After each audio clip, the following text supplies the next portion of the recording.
धमाके के बाद प्रेस क्लब का हॉल धुएं और चीखों से भर गया। लोग इधर उधर भाग रहे थे, कैमरे गिर चुके थे, कुर्सियां टूट चुकी थी और उस अराजक माहौल में रेणुका की आंखें सिर्फ एक जगह टिक गई, ज़मीन पर पड़े आदित्य पर। वो लहूलुहान था, उसे चोट लगी थी। रेणुका उसके पास दौड़ी और उसे अपनी बाहों में संभाल लिया। रेणुका कांपते स्वर में, आदित्य प्लीज़ होश में आओ, तुम मुझे इस लड़ाई में अकेला नहीं छोड़ सकते। आदित्य ने मुश्किल से अपनी आंखें खोली, उसके होंठ कांपे। रेणुका सच को बचा लो। अगर मैं उसकी सांसें भारी हो रही थी। रेणुका की आंखों से आंसू झरने लगे। आदित्य को तुरंत हॉस्पिटल ले जाया गया। एम्बुलेंस का सायरन बज रहा था।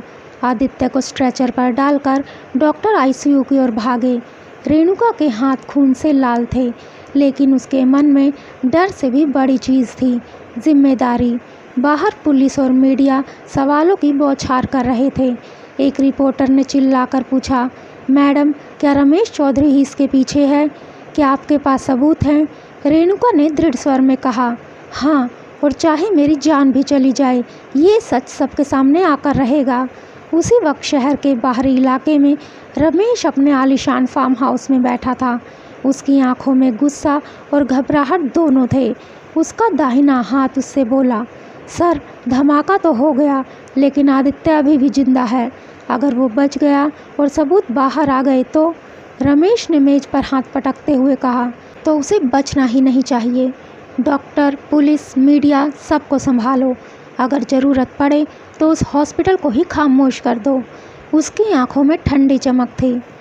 सच की कीमत आदित्य अपनी जान देकर चुकाएगा। रेणुका डॉक्टर से बार बार आदित्य की हालत पूछ रही थी। डॉक्टर ने गंभीर स्वर में कहा, उनकी हालत नाजुक है। अगले 24 घंटे बहुत महत्वपूर्ण हैं। जब उन्हें होश आएगा तभी कुछ कहा जा सकता है। रेणुका ने सिर झुकाया, लेकिन उसी वक्त उसके फ़ोन पर एक अनजान नंबर से कॉल आया। धीमी डरावनी आवाज़ आई, अगर सच को बचाना चाहती हो तो अस्पताल से बाहर निकल जाओ, वरना अगला धमाका वहीं होगा। रेणुका का दिल धड़क उठा। उसने तुरंत पुलिस को खबर दी, लेकिन साथ ही समझ गई रमेश अब किसी भी हद तक जा सकता है। रात गहरी हो चुकी थी। आईसीयू के शीशे के बाहर खड़ी रेणुका अंदर झांक रही थी। आदित्य ऑक्सीजन पर था, मशीनें बीप कर रही थी। रेणुका ने मन ही मन कहा, आदित्य तुम ही इस लड़ाई की ताकत हो। अगर तुम हार गए तो ये सच भी हार जाएगा। मुझे यकीन है तुम लौटोगे। उसकी आंखों में आंसू चमक रहे थे, लेकिन दिल में एक ज्वाला थी।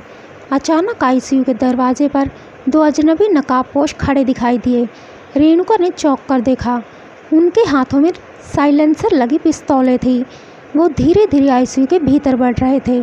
रेणुका चीख उठी, रुको, कोई है। लेकिन उससे पहले ही लाइट चली गई। पूरा अस्पताल अंधेरे में डूब गया। वो लोग अचानक गायब हो गए। रेणुका आदित्य के पास चली गई। आईसीयू के भीतर सिर्फ मॉनिटर की हरी बीप लाइट चमक रही थी और आदित्य की सांसें धीमी पड़ती जा रही थी।